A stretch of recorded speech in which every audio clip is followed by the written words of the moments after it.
Baiklah, sedang hadirin yang budiman, sesi kita pada hari ini akan diteruskan lagi dengan dua sesi forum yang akan dikendalikan oleh dua moderator yang telah dijemput, hebat-hebat belaka serta barisan panel sama ada daripada unit perancang ekonomi negeri, pegawai-pegawai daerah ataupun daripada sektor swasta. Kekalkan momentum dan semangat untuk bersama-sama dengan sesi pada hari ini. Saya tahu semakin menjelang ke tengah hari, tetapi diharapkan semangat dan momentum diteruskan untuk dua sesi seterusnya kerana kupasan isu-isu yang diberikan adalah amat menarik sekali. Baiklah, kita mulakan dengan sesi forum pertama yang akan disampaikan ataupun dikendalikan oleh Encik Syarul Nizam bin Wan Muhammad Najuri yang kini saya rasa sedang berlintas langsung dari Johor ya. Encik Wan? Encik Wan sudah bersedia Encik Wan? Dah bersedia dah. Alhamdulillah Cik Wan. Baiklah, berikan tumpuan sepenuh perhatian kepada sesi ini dengan tajuk mengarus perdanakan statistik ke arah menuju pembangunan negara dan negeri. Izinkan saya Cik Wan untuk membacakan sedikit biodata Cik Wan ya, bersama-sama dengan peserta. Encik Wan Muhammad Syarul Nizam bin Wan Muhammad Najuri telah berkhidmat di Jabatan Perangkaan Malaysia selama 21 tahun dan pernah bertugas sebagai pengarah Institut Latihan Statistik Malaysia. Kini menjawat jawatan sebagai pengarah DOSEM Johor. Tanpa melengahkan masa lagi, saya serahkan majlis kepada Tuan Moderator kita. Dipersilakan.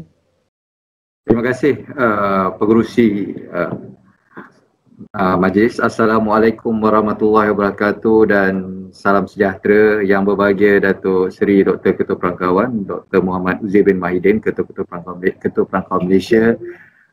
Yang bahagia Datuk-Datuk, Datin-Datin, Tuan-Puan, saya percaya semua masih bersiaran.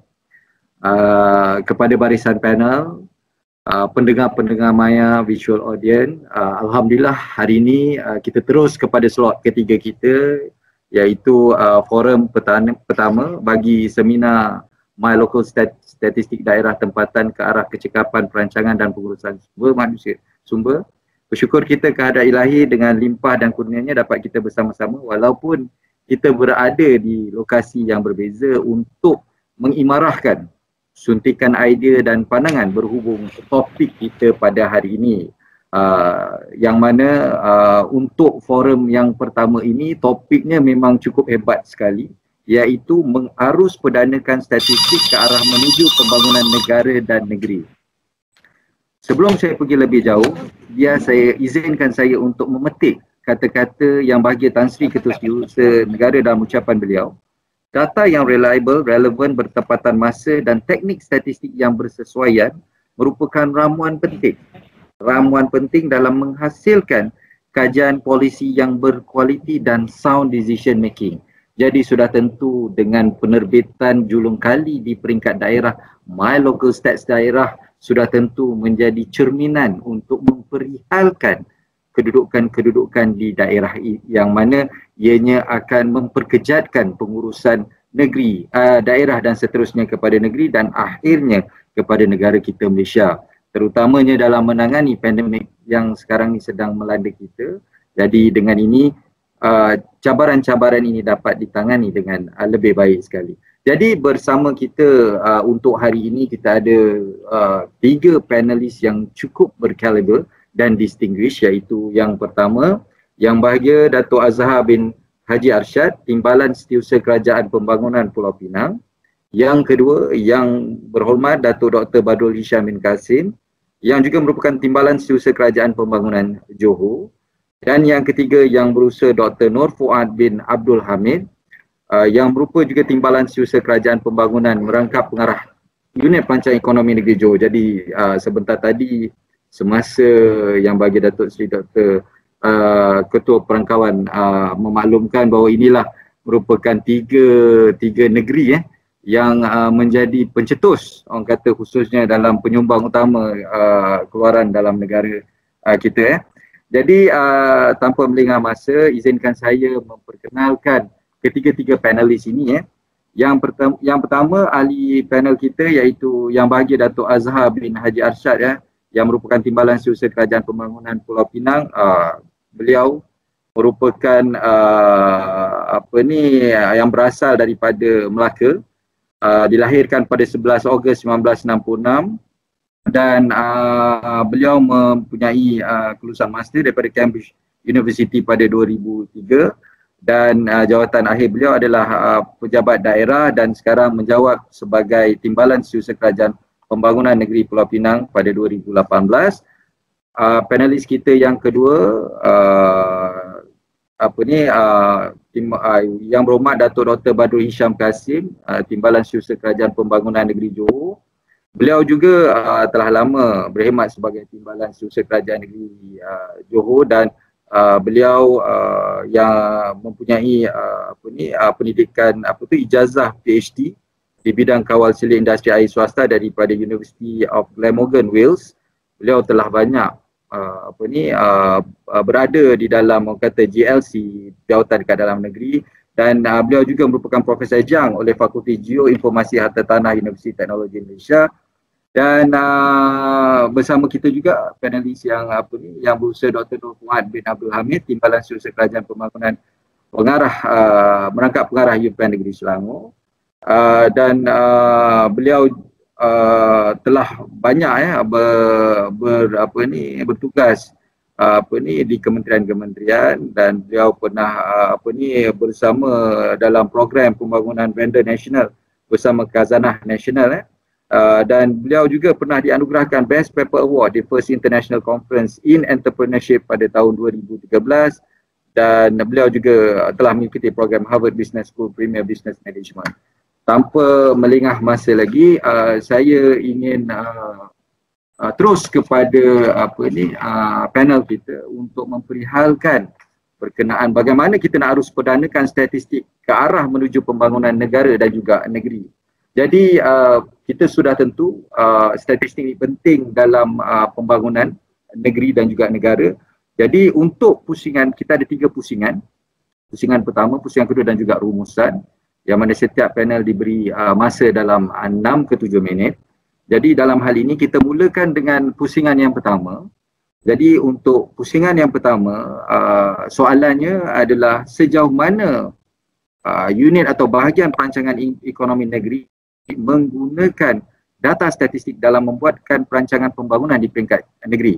Jadi saya untuk pusingan ini saya mempersilakan ketiga-tiga panelis, yang mana yang pertama kita akan mulakan dengan Negeri Selangor, iaitu Yang Berusaha Dr. Nur Fuad bin Abdul Hamid, kemudian susuli dengan Johor dan akhir sekali kita bersama dengan Pulau Pinang, iaitu yang bagi Datuk Asar bin Haji Arsyad. Jadi tanpa melengahkan masa, saya mempersilakan Yang Berusaha Dr. Nur Fuad bin Abdul Hamid, Timbalan Setiausaha Kerajaan Negeri Selangor. Dipersilakan. Bismillahirrahmanirrahim. Assalamualaikum warahmatullahi wabarakatuh. Selamat pagi, salam sejahtera kepada semua sidang pendengar yang hadir pada sesi forum kita pada hari ini. Yang dihormati Tuan Moderator Encik Wan Muhammad Syarul Nizam bin Wan Muhammad Najuri, Pengarah Jabatan Perangkaan Negeri Johor. Ahli panel yang saya hormati sekalian, yang bagi Datuk Azhar Haji Arsyad, Timbalan Setiausaha Kerajaan Negeri Pembangunan Pulau Pinang, yang berhormat Datuk Dr. Badrul Hisham Kasim, Timbalan Setiausaha Kerajaan Pembangunan Negeri Johor. Pada hari ini kita dijemput menyertai forum ini bersama dengan Wakil Setiausaha Kerajaan Negeri Pulau Pinang dan juga Johor lah. Dan seperti yang diajukan soalan oleh Tuan Moderator tadi, iaitu sejauh manakah UPN menggunakan data atau statistik dalam membuat perancangan pembangunan di peringkat negeri. Dalam konteks ini saya merujuk pada Negeri Selangor. Seperti semua sedia maklum, segala data dan statistik yang kita perolehi adalah bertujuan untuk buat pengukuran dan juga perancangan strategik masa hadapan. Dan apa juga kekurangan yang boleh kita tampung dari segi contoh perbezaan jurang pendapatan miskin kaya, bandar luar bandar atau dalam bandar sendiri miskin bandar, itu antara perkara-perkara yang boleh pihak UPEN, Unit Perancangan Ekonomi Negeri Selangor, menggunakan data tersebut. Dan kita amat bersyukur dan berterima kasih lah pada pihak Jabatan Perangkaan Malaysia dan juga Negeri Selangor yang telah pun mengeluarkan data statistik mengikut peringkat daerah di Negeri Selangor berdasarkan daerah mulai tahun 2018 dan 2019 dan 20 ni mungkin lebih rancak lagi dia punya sektor yang diliputi dari segi contoh pembelanjaan pembelanjaan di setiap daerah, pembelanjaan isi rumah di setiap daerah. Di Selangor ni kita ada 9 daerah untuk makluman ahli panel dan juga pendengar sekalian. Daerah-daerah yang besar, yang padat penduduknya, iaitu daerah Petaling sendirilah. Dari segi PBT kita ada 12 pihak berkuasa tempatan, yang mana kita telah mempunyai 3 bandaraya, status bandaraya. Yang 3 bandarayanya duduk dalam daerah Petaling. Bandaraya yang terkini yang 3 PBT yang ketiga yang telah diisytiharkan oleh Kerajaan Persekutuan, iaitu Majlis Bandaraya Subang Jaya. Jadi maknanya saya sebutkan tadi ada 9 daerah tu, daerah utama yang punya kepadatan penduduk yang tinggi, iaitu daerah Petaling.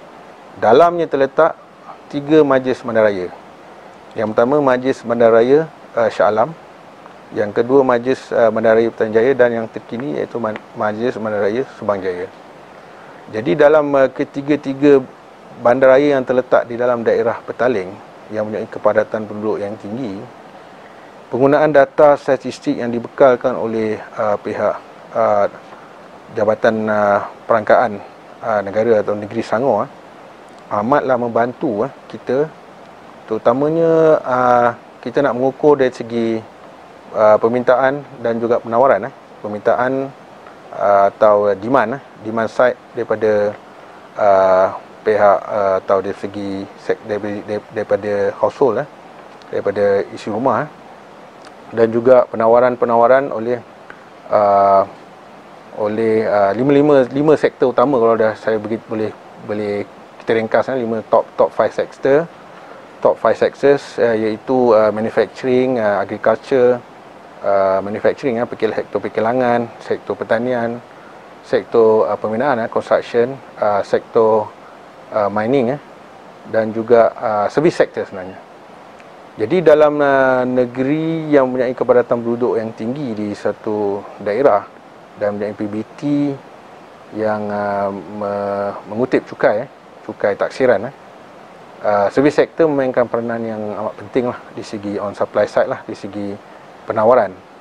Dari segi jumlah, kita nak mengetahui berapa banyak rumah-rumah kedai yang diperlukan dalam suatu kita panggil community ataupun council di dalam PBT tersebut. Misalnya macam di Majlis Bandaraya Subang Jaya, dalam data statistik yang dibekalkan oleh Jabatan Perangkaan Negeri Selangor, begitu teliti memperincikan berapa jumlah sekolah, berapa jumlah balai polis dan bomba.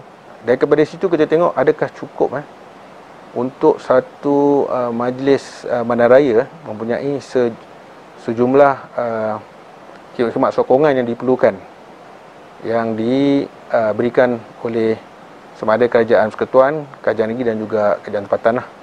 Dalam konteks ini Kerajaan Tempatan Negeri cuma sistem kita di Malaysia ni untuk khidmatan sokongan seperti keselamatan, khidmatan bomba dan rawatan hospital, kesihatan banyak dalam senarai persekutuan lah, dalam senarai persekutuan. Dan penggunaan data ini juga kita melihat terutamanya kesan pada pandemik COVID-19, COVID-19 COVID-19 yang kita menerima impak yang besar lah, mulai Mac sehingga Jun, 3 bulan. Dan Selangor sendiri menjadi kita boleh katakan negeri pertama yang beri berkesan yang amat boleh saya katakan yang amat mencabar. Dan dalam tempoh tersebut kita pihak UPEN, Unit Perancangan Ekonomi, saya ingat saya masa bulan 3 bulan 4 kita mengalami supply side di segi penawaran yang kurang di supply daripada pihak pertanian, perikanan, untuk hasil-hasil kampung ke macam dia untuk penawaran supply side, penawaran kepada mall Giant, contoh saya beritahu Giant dan juga The Store. Kalau pihak tuan-puan ingat waktu itu nak beli barang-barang basah tak ada. Jadi pihak Unit Perancangan Ekonomi Negeri Selangor, kita bergabung dan berunding dengan pihak Pharma Negeri Selangor dan juga pihak Kementerian Pencarian Pertanian pada waktu itu untuk kita mendapatkan penawaran terus daripada daerah Sabak Benam yang mana banyak membekalkan hasil pertanian basah, segar, ikan, sayur-sayuran. Dan mereka di Sabak Benam tu kebanyakan entiti-entiti persendirian yang berniaga para nelayan sendiri, para petani. Jadi bila kita nak matchkan mereka dengan contoh pasaraya Giant di Shah Alam contohnya, ia akan membekalkan kepada pengguna kita masa tempoh lockdown tu. Apa yang kita buat inisiatif ini, Kerajaan Negeri, iaitu mulai Kerajaan Negeri, mulai JLC, anak syarikat kita iaitu Menteri Besar Incorporated, Perdana Menteri Besar, kita telah mendahulukan sejumlah bayaran kepada petani penternak nelayan daripada daerah Sabak Benam tu, yang membekalkan daerah Sabak Benam, Kuala Selangor membekalkan barangan basah segar ke pasaraya Giant. Contoh, saya bagi contoh pasaraya Giant. Dan kerana kalau ikut kaedah belian yang biasa, iaitu memerlukan tempoh kredit sebulan 2 bulan, jadi penternak, petani dan nelayan ni dia takkan mampu untuk dapat rolling capital, modal pusingan kalau diberikan contoh terma 90 hari baru dibayar. Apa yang kita buat Kerajaan Negeri, inisiatif pada waktu itu, Perdana Menteri Besar telah menyediakan sejumlah peruntukan yang mana contoh pasaraya Giant membeli terus daripada petani penternak tersebut dengan diusahakan oleh Pharma, dan kita membayar terus. Maknanya kita membayar terus, pihak Perbanan Menteri Besar, Kerajaan Negeri Selangor membayar terus kepada penternak nelayan tersebut, dan kemudian kita buat term kredit dengan pihak Giant. Maknanya Giant akan bayar pada Perdana Menteri Besar tersebut . Jadi ini antara contoh-contoh data-data statistik yang kita perlukan di waktu-waktu kritikal waktu kita kata during the disasters, bencana yang menimpa kita masa tempoh COVID-19. Dan kita amat terima kasih kepada pihak Kerajaan Persekutuan, Pharma utamanya, jabatan banyak membantulah di segi bekalan makanan, barang basah terutamanya, untuk dari segi penawaran dan demand tu memang ada. Dan kemudian kita mengembangkan di segi SOP, contoh bazar hujung minggu, yang mana SOP kita tidak lagi membeli secara manual beli, tapi di atas kereta, dan kita ikut SOP, maknanya membeli barang-barang basah tersebut . Jadi linkages atau rantaian bekalan tu dia tidak terputus waktu tempoh COVID-19 . Dan bila kita kena impak kali kedua ni, kita menggunakan kaedah yang sedia ada. Jadi situasi yang panik yang kita berhadapan masa shortage of supply, kalau saya beritahu terhadap barang basah di pasar raya utama tu, kita tidak berhadapan dengan keadaan situasi cemas tersebut. Itulah contoh-contoh kalau saya boleh beritahu di peringkat unit perancangan ekonomi, yang mana kita menggunakan data statistik yang dibekalkan oleh Jabatan Perangkaan Negeri yang membuat perincian data setiap daerah dan setiap PBT. Baik, itu saja untuk pusingan ini. Saya serahkan kepada pihak moderator. Okey. Memandangkan ada sedikit sebagaimana saya maklumkan tadi yang bagi Datuk Seri, Datuk-Datuk, Datin-Datin puan-puan, kita memberi laluan kepada negeri Johor dahulu. Jadi saya persilakan Yang Berhormat Datuk Dr. Badrul Hisham Kasim untuk memperihalkan sejauh manakah UPEN Johor menggunakan data statistik dalam membuat perancangan pembangunan di peringkat negeri. Dipersilakan.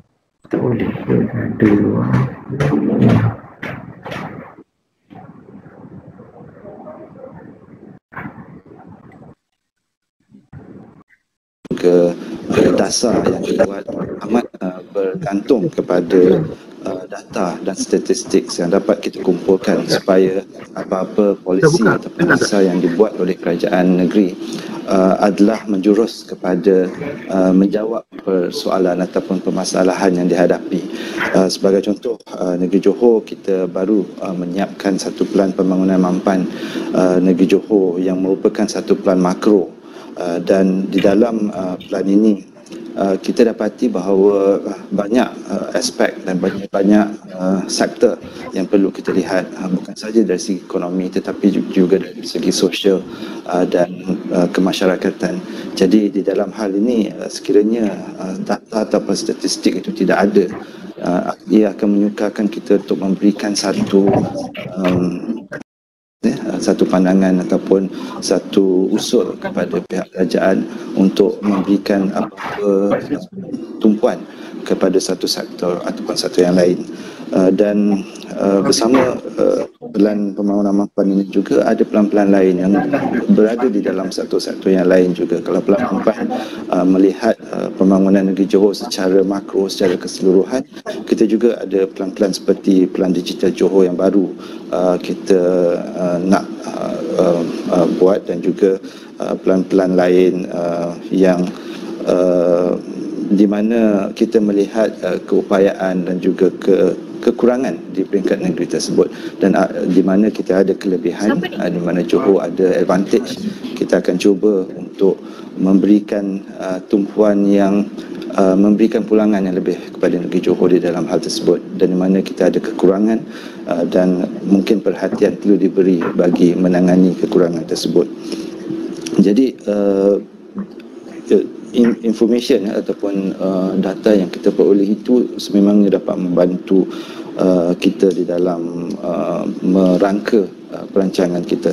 Dan kalau saya berbalik kepada pelan pembangunan mampan tadi itu, di negeri Johor juga kita melihat kepada daerah-daerah, 10 daerah di negeri Johor, dan kita lihat keistimewaan daerah-daerah tersebut, ataupun bila dilihat dari segi bantuan yang perlu diberikan, apa kekurangan di daerah tersebut.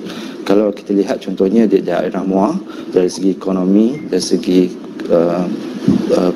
contribution kepada ekonomi di negeri Johor, ia lebih ke dalam sektor perabot, pembuatan perabot, dan di dalam hal ini kerajaan negeri banyak melihat keperluan yang perlu diberikan, terutama sekali kepada IKS dalam sektor perabot, dan juga apa-apa usaha untuk kita merangka ataupun mengelokkan lagi industri perabot di negeri Johor, terutama sekali di daerah Muar, dan ia juga berterusan di daerah-daerah lain mengikut kepentingan masing-masing, sama ada dari segi pancongan di Mersing ataupun di Kota Tinggi, dan juga industri pembuatan misalnya di Kulai, di Johor Bahru dan lain-lain.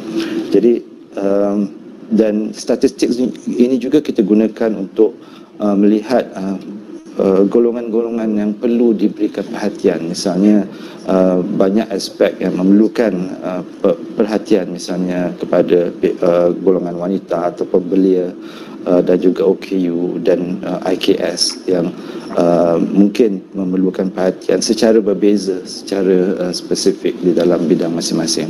Jadi saya rasa ini menunjukkan bahawa di dalam apa sektor sekalipun, di dalam perancangan di peringkat negeri, statistik ataupun data itu amat penting supaya kita boleh membuat satu keputusan ataupun satu rumusan yang tepat dan dapat membantu negeri di dalam pembangunan.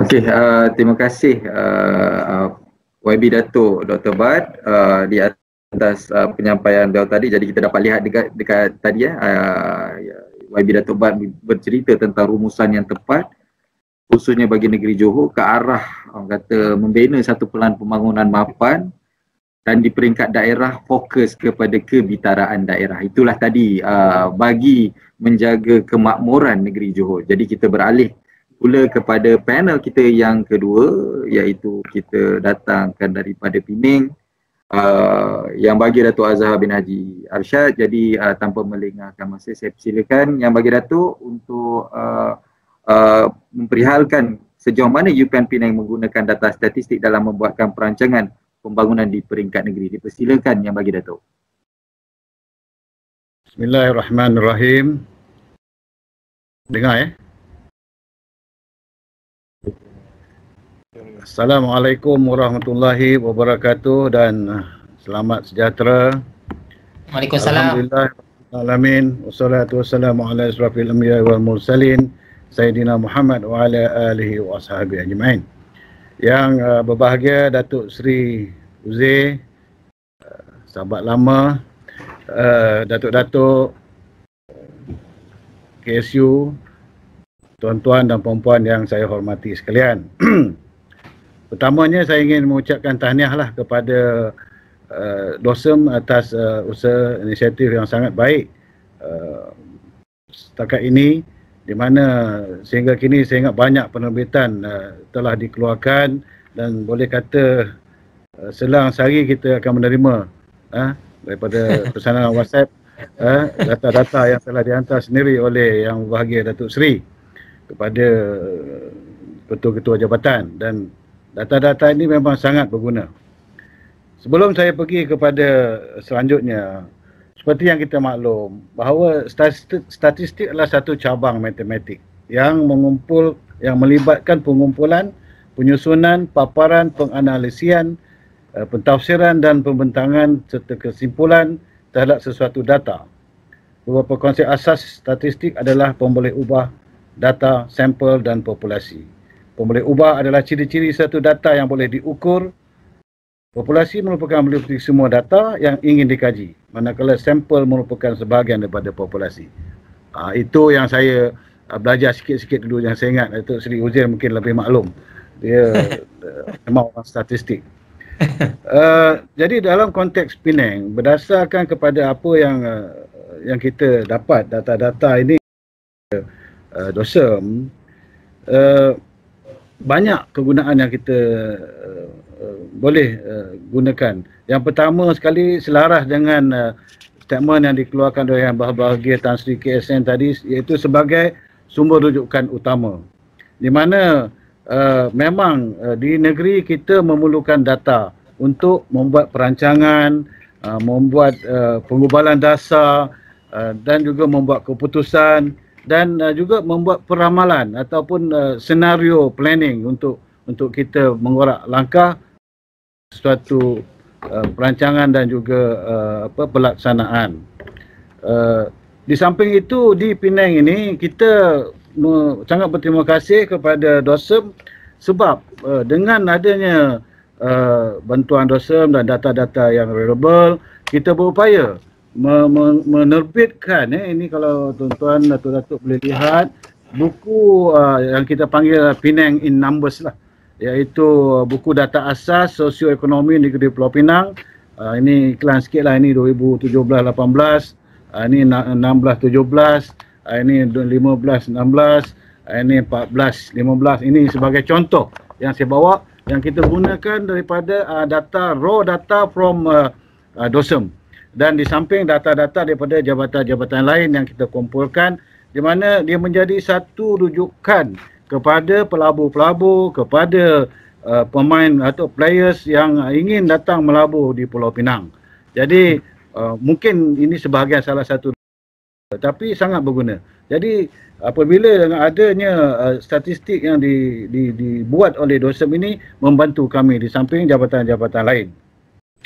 Begitu juga kami di Pulau Pinang, dengan adanya data ke arah mewujudkan ataupun membangunkan negeri Pulau Pinang, dengan menggunakan data-data ini kita berupaya merangka satu apa yang kita panggil sebagai wawasan atau vision Penang 2030, vision Penang 2030 yang selamatkan negeri pintar dan hijau, berteraskan keluarga, inspirasi negara, yang telah dilancarkan oleh Yang Amat Berhormat Ketua Menteri pada tahun 2018, di mana terdapat 4 tema dan 16 strategik inisiatif yang kita rangkakan dan akan kita laksanakan. So benda ini datang bukan tiba-tiba, ataupun kita mencipta ini bukan dengan angan-angan ataupun dengan agak-agak, tetapi berdasarkan statistik-statistik yang dikeluarkan oleh DOSM. Ini terima kasih Datuk Seri dan tim itu Pocket Stats Negeri Pulau Pinang, dan juga ada yang dalam bentuk soft copy yang lebih detail. Jadi berdasarkan data-data yang dikeluarkan oleh DOSM ini, maka kita dapat mengetahui sebagai contoh lagi maklumat berkaitan pendapatan serta keadaan ekonomi semasa, dan ditambah dengan data dari agensi lain seperti data IKASI, dijadikan sebagai asas dan rujukan kepada pelaksanaan program-program kebajikan dan pembangunan sosial negeri. Bantuan-bantuan kebajikan disalurkan berdasarkan data dan maklumat yang dibekalkan oleh agensi. Untuk makluman semua, kerajaan negeri telah memperkenalkan program kebajikan air sejahtera yang melibatkan pemberian bantuan one-off sebagai penghargaan kepada warga emas, ibu tunggal, suri rumah, orang OKU dan bayi yang dilahirkan di Pulau Pinang. Ini semua kalau kita tak ada data, maka kita tak boleh nak buat. Begitu juga Pulau Pinang telah memperkenalkan dasar keterangkuman gender sejak Mac 2019 bagi menggunakan jurang gender dan menyediakan perkisaran yang mesra gender. Dasar ini memberikan peluang kepada semua pihak mengambil bahagian dan tiada yang dipinggirkan dalam arus pembangunan negeri. Apabila disebutkan semua pihak dilibatkan, ianya termasuklah golongan belia, warga emas, golongan OKU dan sebagainya. Bukan bermaksud gender itu lelaki dan perempuan saja, tetapi pihak-pihak yang berkepentingan golongan-golongan tertentu. So data ini juga kita peroleh daripada DOSM tadi. Jadi ini sebagai contoh. Begitu juga Pulau Pinang dikenali sebagai destinasi pelancongan dan tumpuan pelabur asing. Buat masa ini data pelancong direkodkan berdasarkan kemasukan melalui PIA atau Penang International Airport dan Jabatan Imigresen Malaysia, dan data tempahan tempat penginapan seperti hotel. Meskipun begitu, data ini dijadikan sebagai asas kepada perancangan dan pembangunan industri pelancongan yang secara tidak langsung memberi impak positif kepada ekonomi setempat. Statistik yang dihasilkan bagi tempoh tertentu akan menunjukkan corak atau trend pencapaian sesuatu program dan projek. Daripada statistik ini boleh dijadikan kayu ukur kepada keberkesanan sebuah program dan seterusnya tindakan penambahbaikan demi meningkatkan kualiti perkhidmatan rakyat negeri ini. Ada masa lagi ke untuk sesi setengah pertama ni, Cik Wan? Masih ada Kalau boleh lagi 2 minit, Datuk. Lagi 2 minit. Okey, loceng pertama telah berbunyi. Jadi data ini juga di peringkat negeri kami sebarkan kepada, apabila kami dapat di peringkat negeri, kita sebarkan kepada daerah-daerah. daerah-daerah pun akan dapat pocket pocket stat ni, dan mereka akan juga respon. So inilah yang sangat berguna kepada kami di peringkat negeri, di samping data-data lain yang kita terima daripada jabatan-jabatan atau agensi-agensi lain.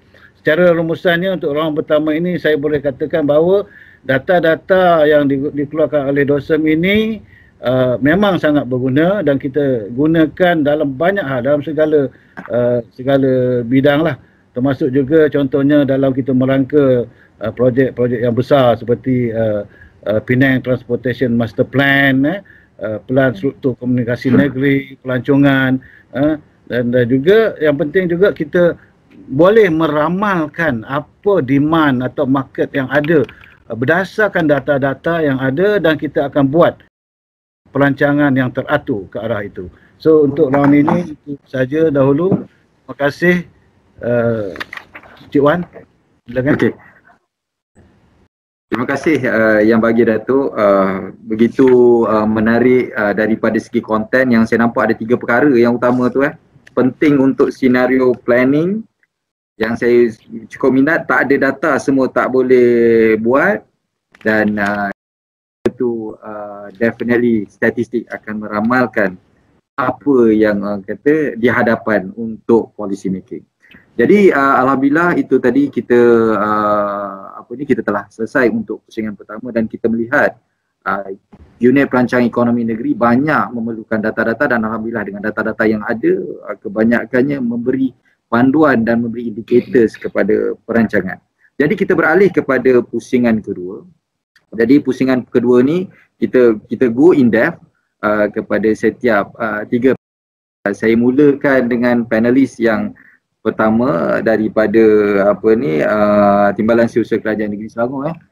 Jadi alhamdulillah dah dapat bersiaran kembali. Jadi untuk Dr. Nofwan soalannya ke arah menjadikan sebuah negara yang inklusif dan agihan pendapatan sama rata, bagaimanakah statistik sosioekonomi sedia ada membantu dalam merangka program yang dilaksanakan oleh Kerajaan Negeri Selangor, dan kita tahu baru-baru ni Belanjawan Negeri Selangor bagi mencapai matlamat dan aspirasi Negeri Selangor. Dipersilakan Yang Bersih Doktor. Terima kasih kepada Tuan Moderator. Kita rujuk pada tajuk forum kita pada hari ini, iaitu mengarus perdanakan statistik ke arah menuju pembangunan negara dan negeri. Jadi saya pasti untuk tujuan ini, bila ada komponen negeri dalam itu, kami dijemputlah bersama dengan 2 negeri lain untuk berkongsi pandangan dan pengalaman yang kita ada, apa yang kita boleh menyumbang kepada negeri, dan juga secara tak langsung akan menyumbang kepada KDNK negara. Untuk soalan seterusnya yang diajukan oleh Tuan Moderator, iaitu ke arah menjadikan sebuah negara yang inklusif dan agihan pendapatan sama rata. Bagaimanakah statistik sosioekonomi sedia ada membantu dalam rangka program yang dilaksanakan oleh kerajaan negeri bagi mencapai matlamat tersebut? Suka saya memaklumkan bahawa dalam konteks ini, untuk kerajaan negeri Selangor, kita telah membina kerangka seperti ini, iaitu bagaimana Selangor bergerak menjadi negeri yang inklusif dan berusaha untuk mendapatkan agihan pendapatan yang sama rata. Kita boleh rujuk pada Belanjawan Selangor 2021 yang telah diumumkan dalam sesi ucapan belanjawan oleh Yang Amat Berhormat Menteri Besar Selangor pada Jumaat 30 Oktober 2020 di Dewan Undangan Negeri Selangor. Kita punya tema utama dalam belanjawan kali ini iaitu melakar realiti baru, memperkasa ekonomi bermaruah, paksi kecekalan rakyat. Melakar realiti baru, kita boleh andaikan iaitu bagaimana kita berhadapan dengan situasi sedia ada sekarang ni lah, dengan situasi new normal atau norma-norma baru dan bagaimana kita menjana mewujudkan peluang-peluang pendapatan dalam situasi norma baru ini, dan juga bagaimana kita di samping memberi peluang pendapatan, mencipta mungkin kekayaan, ada pihak mungkin yang mencipta kekayaan dalam keadaan norma baru ini, dan juga secara tidak langsung pihak-pihak yang terkesan dengan pandemik sini pihak-pihak yang terkesan dengan pandemik sini mungkin boleh beralih arah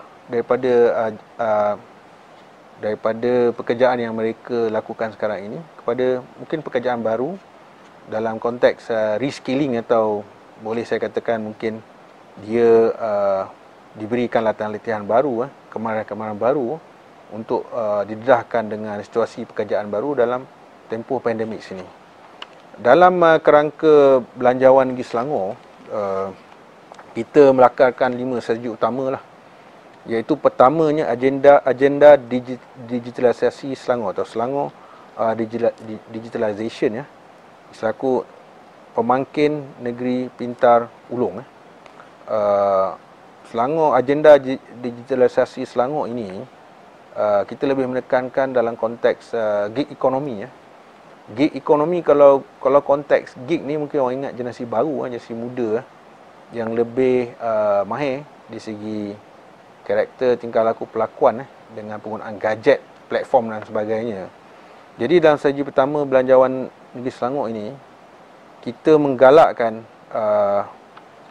penggunaan platform chain platform sebagai satu entiti pemangkin ekonomi. Antaranya dalam strategi pertama ini juga kita menyatakan bahawa Selangor bergerak ke arah menjadikan sebuah negeri premier smart state. Kalau smart city tu dah banyak negara di dunia yang ada smart city atau kata bandar pintar. Kali ini kita ingin bergerak, kita menyatakan hasrat dan juga cita-cita untuk menjadikan Selangor sebagai sebuah negeri premier smart state, negeri pintar yang ulung. Dan untuk strategi pertama ini, Kerajaan Selangor telah memperuntukkan sejumlah 309 juta untuk agenda digitalisasi Selangor dalam konteks gig ekonomi tadilah yang saya maklumkan, iaitu berupa Selangor Innovation Fund 100 juta. Selangor Innovation Fund ni kita katakan dalam konteks kita buat inject capital lah. Kalau kata macam satu masa dulu kita ada Malaysian Venture Capital maknanya MAVCAP bentuk dia venture capitalist lah. Venture capital, kita tanam modal di mana syarikat yang kita rasakan dia adalah berteraskan digital ekonomi, kita buat suntikan modal dan untuk boleh mengembangkan perniagaan dan memberi peluang perniagaan kepada mereka-mereka yang ingin mengubah cari hidup atau pendapatan hidup baru atau terkesan dengan pendapatan sedia ada, dibuang kerja dan sebagainya. Selangor, contoh Selangor freelance 10 juta. Mungkin nak tengok Selangor freelance. Freelance ni menjadikan satu bentuk kerjaya baru. Kalau tuan-puan biasa dengar tentang personal shoppers. Personal shoppers ni contohnya mereka ini dia menjenamakan diri mereka sebagai personal shoppers untuk mencari barangan-barangan tertentu di shopping mall, di hypermarket shopping mall, di pusat-pusat perniagaan gedung beli belah dengan menghubungi kita, atau dia memang mengiklankan diri dia di Facebook, Instagram dan sebagainya lah. Dan dia akan mengiklankan produk-produk tersebut. Okey, kata lagi 5 hari akan ada sale barang-barang ni. Dia ambil gambar dan dia bagi kepada WhatsApp group yang telah menjadi ahli dalam atau berminat jadi pelanggan pada beliau. Dan pada hari 5 hari, contoh lagi 5 hari, dan hari tersebut hari yang kelima yang mana berlaku jualan besar-besaran, diskaun contoh 50%, 70%, personal shoppers ni akan membeli untuk kita dan menguruskan penghantaran barangan ke rumah kita. Jadi ini adalah satu bentuk gig ekonomi yang sedang berkembang luas. Saya pasti ini bukan saja berlaku di Malaysia, Selangor Malaysia, tapi di banyak negara maju di dunia yang mana personal shoppers ni sebagai satu career baru. Dan ini adalah satu komuniti atau masyarakat gig ekonomi lah yang sering kali kita dengar dan bagaimana mereka bergerak. Saya pasti golongan muda boleh mengambil peluang untuk menyertai Selangor Freelance yang kita sediakan sebanyak 10 juta. Dan sama juga macam e-kitchen, Selangor mewujudkan e-kitchen untuk supply makanan di rumah-rumah. Contoh dalam keadaan kita bekerja, anak-anak dalam tempoh pandemik sini duduk di rumah, dan kita boleh call order untuk mereka daripada pejabat kita dan sampailah makanan yang diorder, minuman tersebut. Dalam konteks ini e-kitchen Selangor e-kitchen 2.0 kita peruntukkan sebanyak 10 juta peruntukan. Dan begitu juga peruncit mikro dan e-pembekal, peruncit mikro dan usahawan kecil. Dalam keadaan pandemik ni pergerakan terhad. Mungkin yang menerima saya boleh katakan yang menerima impact besar iaitu pekedai peruncit kecil, retailers, peruncit kecil. Yang mana kita terbatas pergerakan, kita tak pergi kedai runcit tersebut. Tapi sebaliknya kedai runcit tersebut mungkin boleh mengambil peluang peruntukan 5 juta ni masuk dalam platform dan berniaga supply barang-barang dia, gula dan sebagainya. Kalau 10 tahun dulu kita tengok Tesco telah sebagai hypermarket telah memulakan gerakan ini dan kita selaku pelanggan tengok, oh Tesco buat betul lah sebab dia giant companies, Tesco contoh. Tapi hari ni kita tengok dengan impact digitalization impact gig ekonomi yang tidak memerlukan modal yang besar, hanya memerlukan WhatsApp dan sebagainya, platform yang mudah. Saya ingat WhatsApp ni ada dalam kehidupan kita ni pada 2013, mana 7 tahun yang lampau saja. Maknanya pekedai peruncit di rumah kita tu dah kita boleh buat log order, tak perlu lagi secara manual. Kita datang call telefon ke, suruh dia hantar dengan dia punya yang bawa motosikal, dia punya pekerja dia. Tapi sekarang mungkin dalam bentuk orang lain yang akan mengambil, Grab yang akan mengambil barangan basah atau barangan kering kita order di kedai runcit, menghantar di rumah kita. Dan juga e-sport, Selangor e-sport, ini kita peruntukan 3 juta. Untuk makluman tuan-puan, e-sport Selangor ni dia datang, trend ini datang sewaktu tempoh pandemik lockdown, bulan 3 hingga bulan 6, yang mana Kerajaan Selangor memberi pendedahan kepada belia-belia pada waktu itu yang banyak berkurung di rumah untuk menyertai e-sport yang dipelopori atau dilancarkan oleh Kerajaan Selangor melalui Exco Sukan, Jawatankuasa Sukan, Belia dan Sukan. Dan e-sport ini mendapat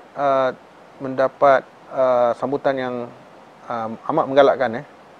Di situ ada pertandingan dan tinjauan oleh Badan Bebas berkaitan dengan e-sport, trend e-sport di Malaysia ni. Apa yang diinisiatifkan oleh Kerajaan Selangor pada waktu tempoh pandemik e-sport ni yang mendapat hit tertinggi. Bukan sebab hadiah taklah banyak mahal mana hadiah tu. Tapi kaedah penggunaan e-sport tu mereka buat pertandingan dan sebagainya secara online tu. Jadi secara tak langsung dia memupuk satu trend generasi baru.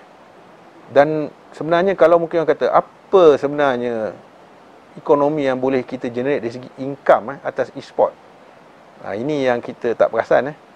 Sebenarnya trend e-sport yang baru ni, pihak pengiklan social media boleh mengambil peluang mengiklankan produk mereka dalam tempoh e-sport itu berlangsung. Kalau kita tengok YouTube sekarang ni pun dah banyak iklan dalam YouTube Maknanya iklan dalam bentuk social media. Sama juga e-sport. Dan ini boleh menjana keuntungan pada pihak platform tersebut yang penyedia platform tersebut. Dalam tempoh norma baru ini juga kita bergerak ke arah membina ekonomi dalam bentuk realiti baru. Satu lagi yang saya ingin tekankan banyak sesi-sesi perbincangan dengan pihak Jabatan Perangkaan Malaysia dan Jabatan Perangkaan Negeri Selangor bersama pengarah Perangkaan Negeri Selangor Cik Amri sendiri kita berhadapan dengan situasi yang mana kita tidak dapat mengukur atau mendapatkan statistik yang tepat berkaitan informal businesses kerana dia tak capture dalam data. Informal businesses memang dia tak berdaftar, unregistered businesses. Jadi itu dia panggil informal businesses.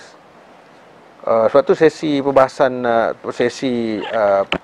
sesi belanjawan baru ini kita telah didedahkan bahawasanya sebanyak 26% tenaga kerja di Malaysia ialah pekerja bebas atau freelancers dan jumlahnya semakin meningkat kerana semakin ramai orang memilih waktu kerja yang lebih anjal. Jadi bila kita tengok konteks ni 26% pekerja bebas mereka mungkin dikategorikan dalam bentuk conventional statistik unemployed, tidak capture. Padahal mereka juga menjana pendapatan untuk diri sendiri household dan juga household secara tak langsung pada KDNK negara, negeri dan negara. Jadi kalau dalam konteks di Selangor, saya contohlah, saya bercerita tadi pasal macam mana PBT pihak berkuasa tempatan, contohnya pihak berkuasa tempatan di Shah Alam. Kita banyak contoh makcik-pakcik kita yang meniaga kuih. Kuih-kuih ni ada yang berkualiti tinggi dan dihantar ke hotel-hotel 5 bintang untuk supply kuih-kuih tersebut lah. Dan mereka ini yang dikategorikan sebagai, kalau dalam kategori unemployed itu dia tak capture lah data dia, tapi sebenarnya mereka menyumbang dari segi informal businesses. Dia buat di rumah, tapi bila dia buat dalam skala yang besar, dia akan mengganggu jiran-jiran dia. Dan bila dia ganggu jiran dia, pihak PBT akan keluarkan notis atau saman kacau ganggu. Kalau dia masak dalam jumlah yang besar, dia caterer, dia mula caterer kekecilan 10 orang, 20 orang, tapi sampai 100, 200 orang. Jadi pihak PBT nak keluarkan lesen untuk dia buat operasi di rumah, tak boleh. Jadi bila dia tak buat lesen, tak ada lesen, tak adalah kita capture dia punya data. Tak bolehlah kita buat pengukuran. Kalau dia mempunyai satu usaha yang baik, modal yang baik juga, mungkin dia beralih kepada formal business, maknanya dia register dengan Suruhanjaya Syarikat Malaysia untuk bisnes sebagai entiti bisnes dan juga mendapatkan lesen perniagaan, trading license daripada Majlis Bandaraya contoh Shah Alam. Dan ini dia akan capture, dia akan masuk dalam data employment statistic. Dan dia adalah dikira diukur sebagai penyumbang, sebagai penyumbang dalam KDNK dalam sektor service sectors.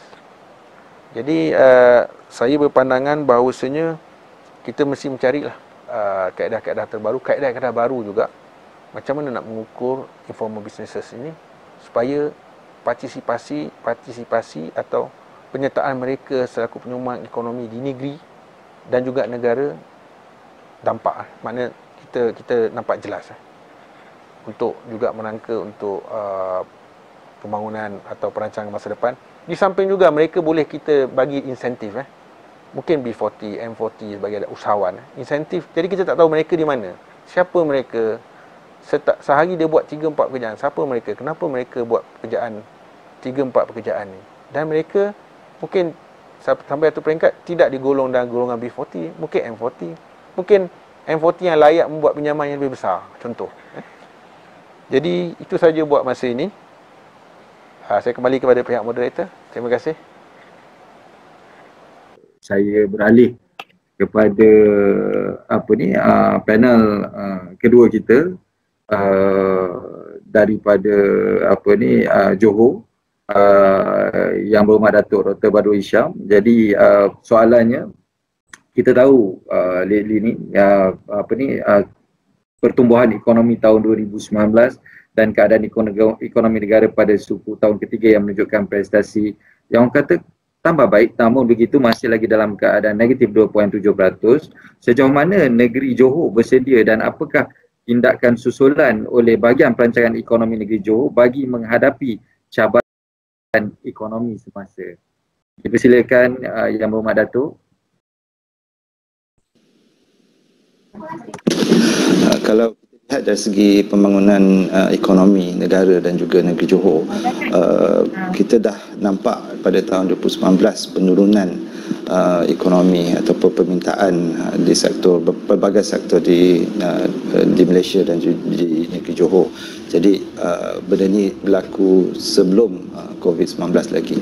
Tapi apabila COVID-19 datang pada tahun 2020, ia memburukkan keadaan lebih daripada apa yang kita expect sebelum itu. Jadi di negeri Johor contohnya kita banyak bergantung kepada electrical and electronic industry subsektor dan juga chemical, dan pada tahun 2019 permintaan di dalam sektor ini dah berkurangan, dan juga kalau kita lihat dari segi sektor construction, apa yang kita lihat adalah kebanyakan pembinaan yang dibuat pada tahun sebelum ini, pada tahun 2019 ia mungkin dah hampir siap. Contohnya adalah pembangunan rapid di Pengerang, yang satu pembangunan yang sangat besar yang banyak membantu dari segi KDNK negeri Johor. Apabila ia hampir tamat, kita dapati bahawa pembangunan baru itu oleh kerana keadaan ekonomi semakin buruk ditambah dengan COVID-19, jadi ianya tidak dapat kembali seperti sebelum itu. Dan di negeri Johor juga kita lihat apabila COVID-19 berlaku, situasi yang dihadapi di negeri Johor amat berbeza jika dibandingkan dengan negeri-negeri lain di Malaysia. Saya boleh bagi contoh, apabila kita melalui PKP dan dengan PKP itu diringankan dan kita boleh kembali kepada kerja kita ataupun sektor-sektor ekonomi boleh beroperasi. Apa yang berlaku di Johor adalah betul kita juga dapat kembali beroperasi seperti negeri-negeri lain di Malaysia, tetapi kita perlu lihat yang sempadan masih ditutup dan kita masih tidak dapat menerima pelanggan. Kalau bisnes-bisnes yang berada terutama sekali di Johor Bahru, di selatan Johor, mereka masih belum dapat menerima pelanggan mereka daripada Singapura. Dan ada bisnes yang di Johor ini yang pelanggan mereka mungkin 50% ataupun lebih yang terdiri daripada pelanggan daripada Singapura. Jadi ini yang saya boleh katakan sebagai double whammy lah. Kalau orang lain dah hampir pulih, tetapi di Johor kita masih menghadapi isu seperti ini kerana sempadan masih belum dibuka.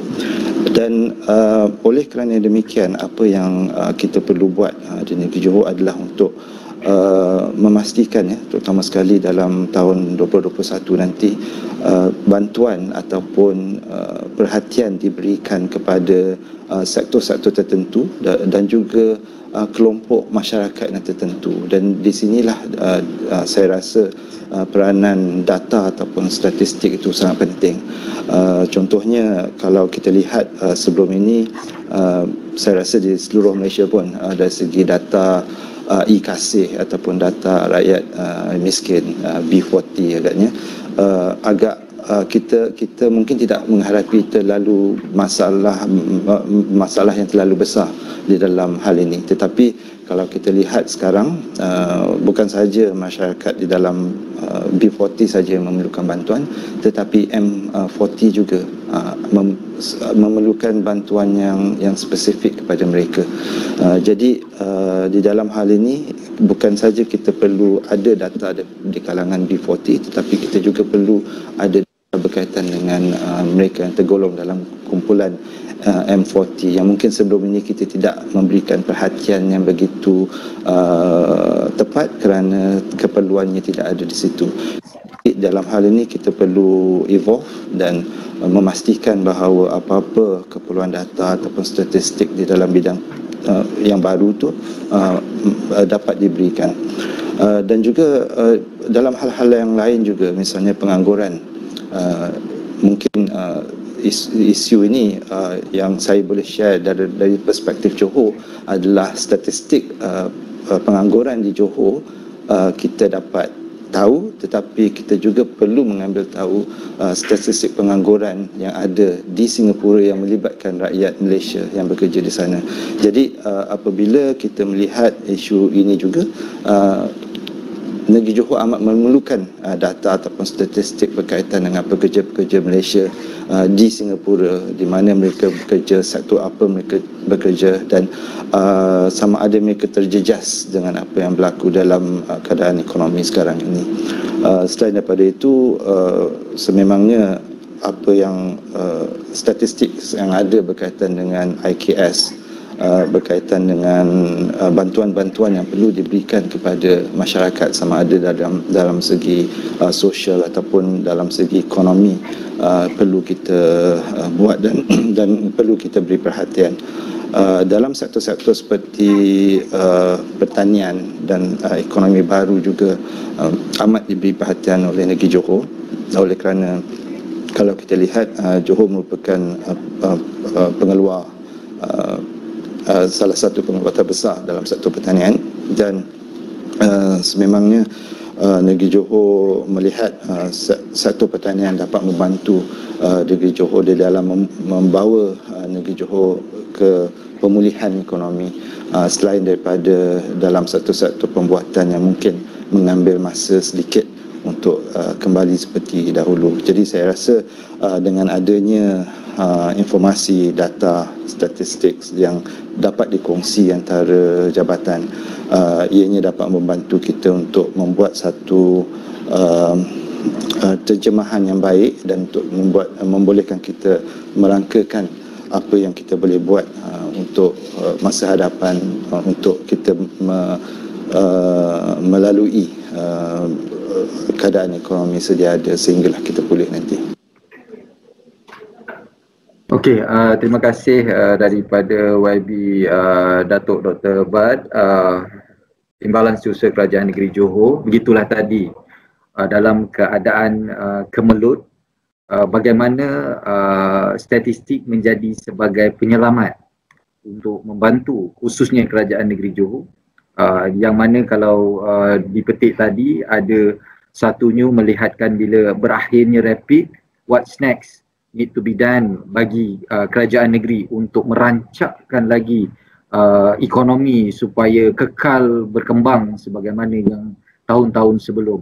Dan pada masa yang sama dengan keadaan kemaslahatan, tidak boleh dilihat hanya satu part sebagai border state yang mana berhampiran dengan Singapura. Apa sahaja isu-isu berbangkit, khususnya bila sekarang ini menangani isu pengangguran, yang mana negeri perlu orang kata peka dan mengambil tindakan proaktif, khususnya dalam memastikan kalau isu-isu pengangguran itu akan membelenggu kembali kepada kerajaan negeri. Jadi di sini yang mana panel daripada Timbalan Setiausaha Kerajaan Negeri Johor tadi menarik perhatian semua tentang keperluan statistik, dan memanglah My Local Stats ini akan menjadi pencetus untuk orang kata menggerakkan negeri ke hadapan. Jadi kembali kita kepada yang panel kedua. Ini saya nak menjemput yang bahagia Datuk Azhar. Jadi Datuk Azhar, kalau kita lihat tadi, kalau di Johor tadi dalam keadaan kemelut tu dia banyak perlukan statistik ni, nak need what to be done, nak ramal apa next. Jadi kalau di Pening tadi yang bagi Datuk ada bercerita data-data statistik yang ada tu dah banyak digunakan dan dia merupakan jadi ramuan utama bak kata yang bagi Tan Sri KSN tadi.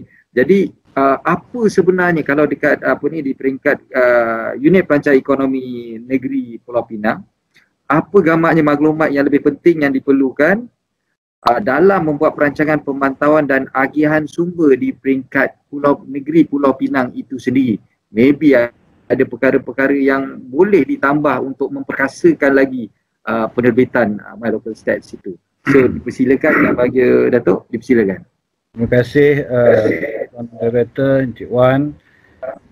Secara umumnya data-data yang dikeluarkan melalui My Local Stats ini oleh DOSEM ini semuanya adalah variable yang penting yang diperlukan oleh pihak kerajaan negeri dalam membuat perancangan pembangunan dan penggubalan dasar. Boleh saya katakan bahawa data-data ini tak ada yang tak penting pun. Kalau Cik Wan cakap tanya tadi apa yang penting yang nak lagi kan, yang itu memang ada. Kita nak lagi data-data seperti juga yang telah disentuh oleh yang bahagia Datuk Seri Uzair tadi, iaitu way forward kan. So semasa Datuk Seri Uzair memberi ceramah tadi dalam way forward tu, kami di sini pun sependapat dengan beliau. Salah satunya Datuk KP tadi ada sebut bahawa kalau data penduduk itu akan mengikut sehingga ke level kawasan parlimen dan DUN kan. Jadi kami pun berpendapat begitu, dan malah kami kalau boleh data penduduk itu boleh sampai ke peringkat peringkat mukim juga. Bukan setakat daerah saja, pentadbiran daerah saja. Saya dipahamkan untuk masa ini peringkat sampai peringkat daerah pentadbiran, tapi KP tadi ada sebut way forward sehingga ke peringkat parlimen dan DUN, dan kami ingin tambah lagi hingga ke peringkat mukim. Datuk Seri pun dah senyum tu, makna boleh lah tu, insyaAllah. Selanjutnya apa yang kita perlukan juga ialah contoh lain berkaitan dengan penduduk juga, iaitu penduduk data mengenai yang duduk di kawasan setinggan yang ada rumah tapi setinggan. Jadi data ni pun saya percaya boleh diambil melalui pemerhatian dan juga soal jawab. Selain daripada itu, bagi di kawasan daerah dan bukan kawasan perbandaran, mungkin juga pendudukan di atas tanah kerajaan. Ini kalau orang kata pendudukan secara haram lah ya. Ini pengalaman saya semasa jadi pegawai daerah dulu pun, kita bermasalah untuk mendapatkan data ini. Kalau boleh data itu dapat dimasukkan, ini pun boleh melalui pemerhatian.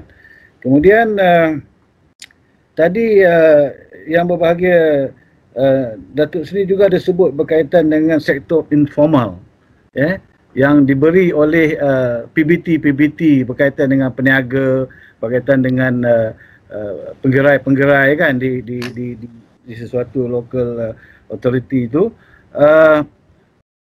Kami berpandangan bahawa kalau untuk sektor informal ini memang sangat baik, perlu diadakan, dan dia haruslah juga termasuk yang legal dan juga illegal.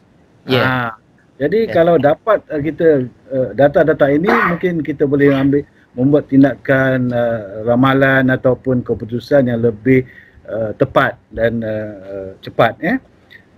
Kemudian selain pada itu juga, Pulau Pinang ini adalah satu negeri yang banyak dalam industri pembuatan dan perkhidmatan, dan contohnya dalam pelancongan juga. Jadi mungkin data-data berkaitan dengan perkara inilah. Kalau boleh itu kita kena bincang lebih lanjut lah, what the variable yang perlu, angkubah yang perlu dimasukkan untuk ke arah kita memperkemaskan lagi data-data yang berkaitan contohnya ke arah untuk smart city, untuk SDG kan. Memang dah ada saya lihat dalam tu, tapi mungkin lebih detail lagi. Begitu juga yang berkaitan dengan IR 4.0, Walaupun Pulau Pinang negeri yang boleh dikatakan lebih kepada industri dan pembuatan dan perkhidmatan, tapi kita lihat tadi dalam data statistik itu Pulau Pinang juga merupakan negeri yang mengeluarkan pertanian yang baik. Kalau kita lihat di Pulau Pinang ini industri aktiviti pertanian padi contohnya, dan juga sayur-sayurannya, buah-buahannya pun banyak. Jadi dia macam seimbang jugalah, walaupun yang lebih itu adalah di sektor industri tadi. Jadi mungkin data-data itu kita perlukan lebih detail lagi.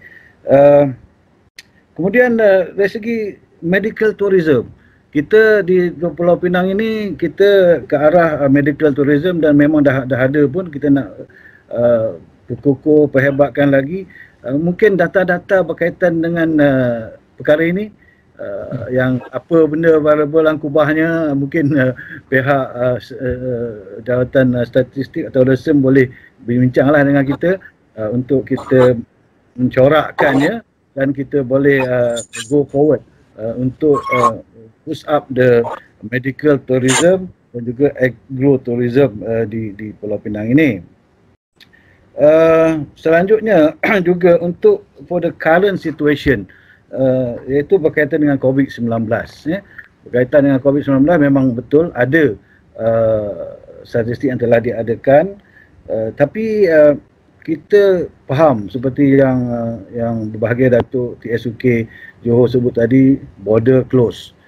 Penang pun sebenarnya salah satu pintu masuk utama di Malaysia, menyebabkan pelancongan kita terganggu. So kita perlukan data local tourist, untuk boost up the local tourism, dan juga tourist from local itself. Jadi data-data ini mungkin kita perlukan juga. Apa bentuk data tu kita bincang. Itulah maksud saya. Jadi secara umumnya memang data yang telah dikeluarkan oleh DOSEM ini sangat baik dan banyak yang boleh kita guna pakai, tapi masih ada lagi yang boleh kita tambah baiklah, dan saya mengharapkanlah kerjasama yang baik yang telah diberikan oleh DOSEM dapat kita pertingkatkan lagi.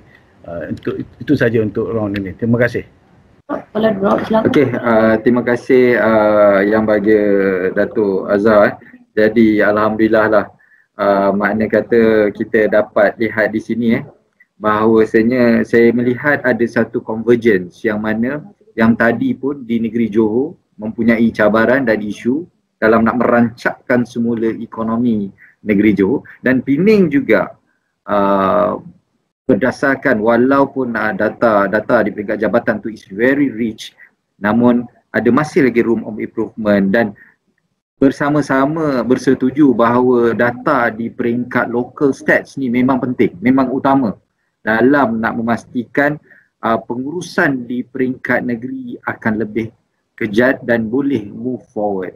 Jadi alhamdulillah lah, tadi kita dah mendengar dua panel kita tadi, jadi saya pun ingin mohon maaf kepada virtual audience yang mana kita dapat lihat ada isu teknikal untuk di peringkat negeri Selangor. Jadi yang hanya dapat bersiaran dua panel. Jadi kita pun dah kata dah sampai kepada ke akhir.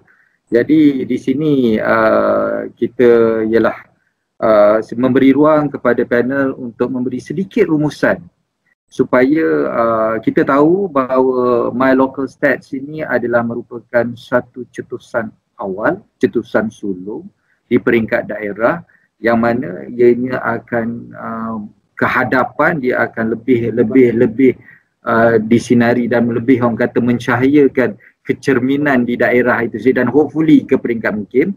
Jadi saya memberi ruang kepada dua panelis kita untuk dapat sedikit sebanyak untuk merumuskan. Jadi saya mulakan dengan Yang Berhormat Datuk Dr. Badul Hisham untuk memberi sedikit rumusan untuk orang kata mungkin memberi some kickstart untuk orang kata My Local Stat ni. Dipersilakan.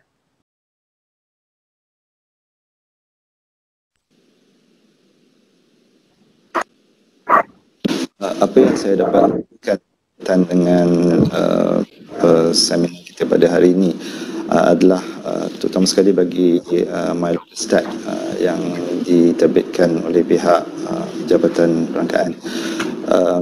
Ianya memang sangat diperlukan dan ianya sangat membantu di peringkat daerah kerana kalau kita lihat polisi dan dasar yang baik adalah berdasarkan bukti ataupun evidence based, dan kalau kita lihat di peringkat negeri, PPAN seperti mana yang saya cakap tadilah, kita bukan sahaja memerlukan satu statistik yang standard bagi keseluruhan Malaysia, tetapi Johor juga memerlukan statistik melihat misalnya pekerja Malaysia di Singapura dan rakyat Malaysia yang berada di Singapura, kerana ia banyak memberikan efek lah kepada negeri Johor secara amnya, terutama sekali di selatan negeri.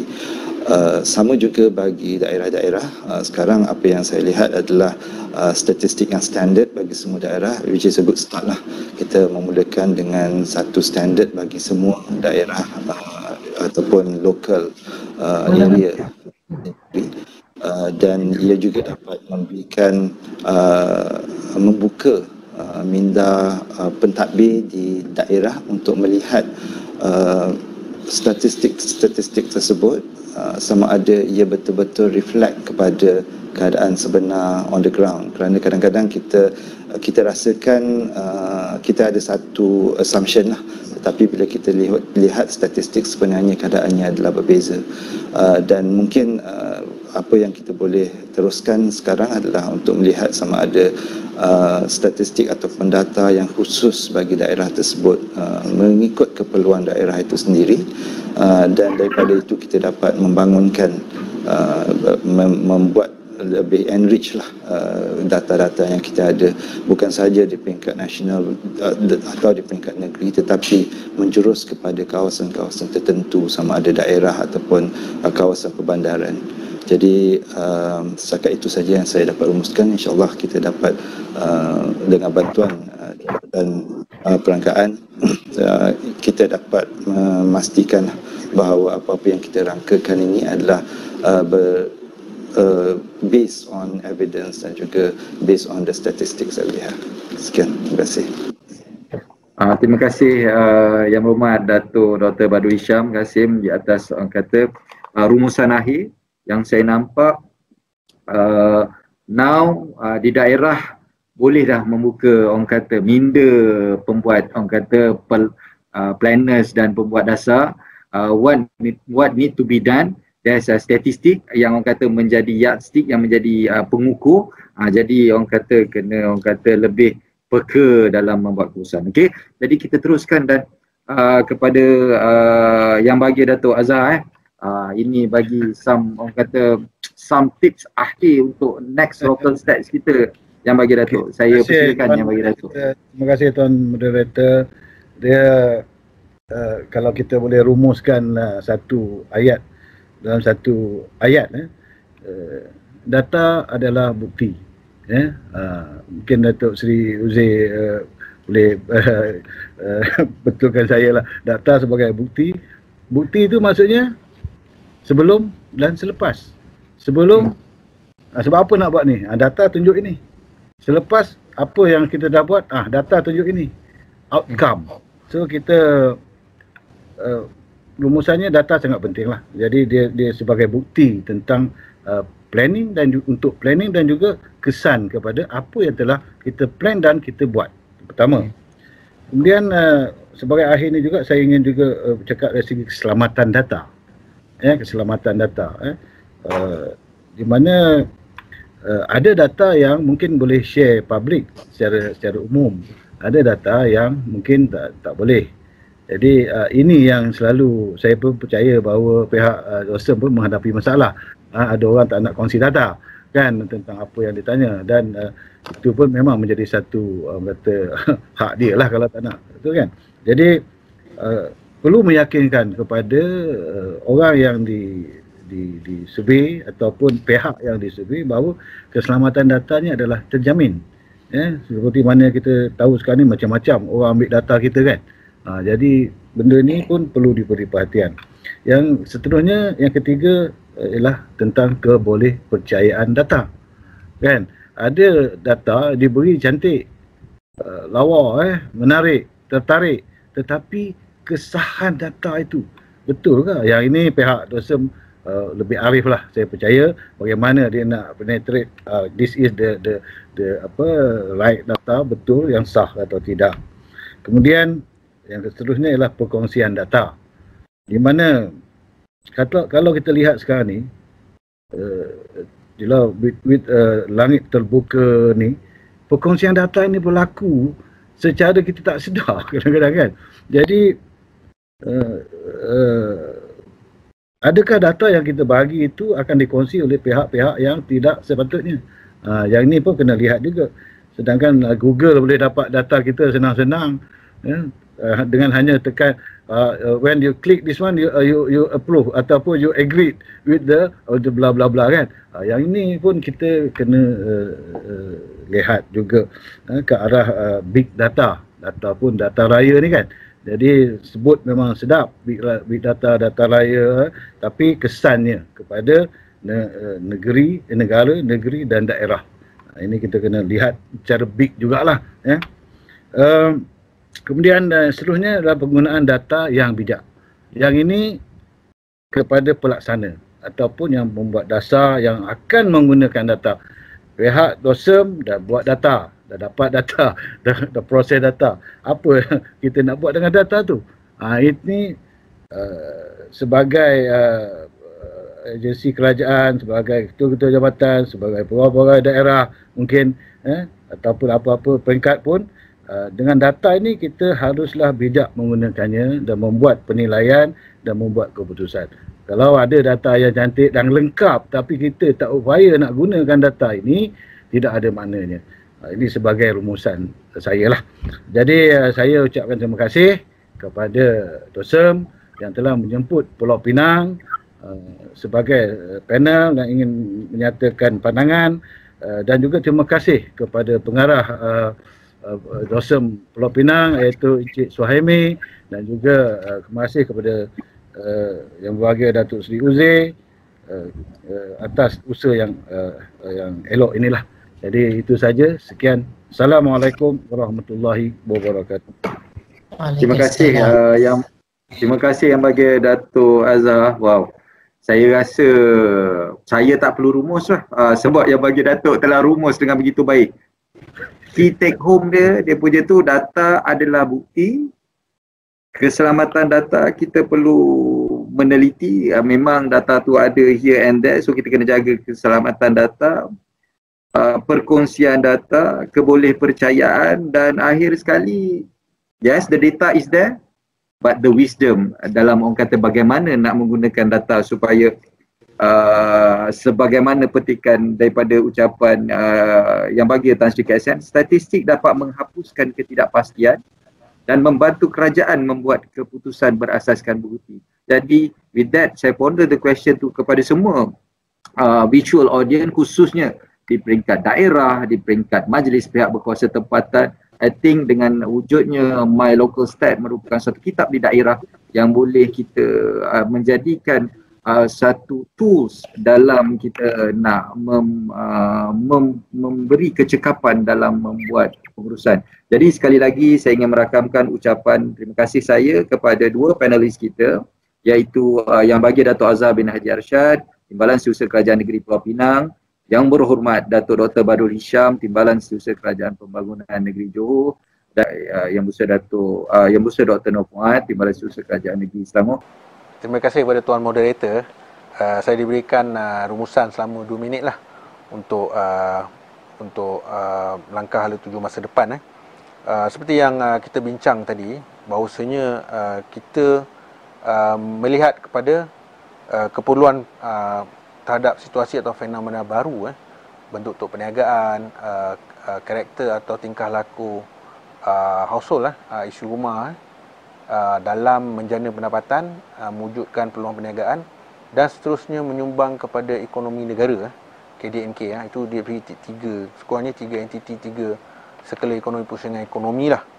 Dan untuk itu bagaimana kita ingin mendapatkan data-data, mengukur data-data informal business ni, perniagaan yang tidak formal ni, untuk supaya kita boleh memberi insentif kepada mereka dan secara tak langsung mereka menjadi penyumbang kepada ekonomi negara, dan kita membangun, membesarkan lagi bentuk-bentuk perniagaan yang ada. Mungkin satu hari mereka, kalau ada Alibaba dalam tu, kita ada makcik dan pakcik di kampung yang mungkin setara Alibaba, yang boleh mewujudkan platform peringkat dunia. Dan dengan merapatkan jurang pendapatan miskin kaya ni, kita mesti memperkasakan digital ekonomi dan gig ekonomi. Dan pada saya ini perkara yang perlu kita tekankan dan perlu kita usaha dan perkasakan. Untuk itu saja, saya ucapkan terima kasih kepada Tuan Moderator kerana menjemput saya pada hari ini untuk bersama dengan dua lagi ahli panel yang bagi Datuk Azhar dan juga yang YB Datuk Dr. Badrul Syam, yang sama-sama kita berkhidmat di negeri masing-masing, menyumbang ke arah ekonomi negeri dan juga serta langsung kepada negara. Sekian saja, itu saja. Assalamualaikum warahmatullahi wabarakatuh. Sekian. Terima kasih. Jadi insyaAllah kita dapat bersama kembali. Terima kasih sekali lagi kepada ahli panel. Tahniah kepada semua ahli panel. Jadi itu sahaja untuk tajuk forum yang pertama, mengarus perdana statistik ke arah menuju pembangunan negara dan negeri. Jadi saya serahkan kepada pengacara majlis. Dipersilakan.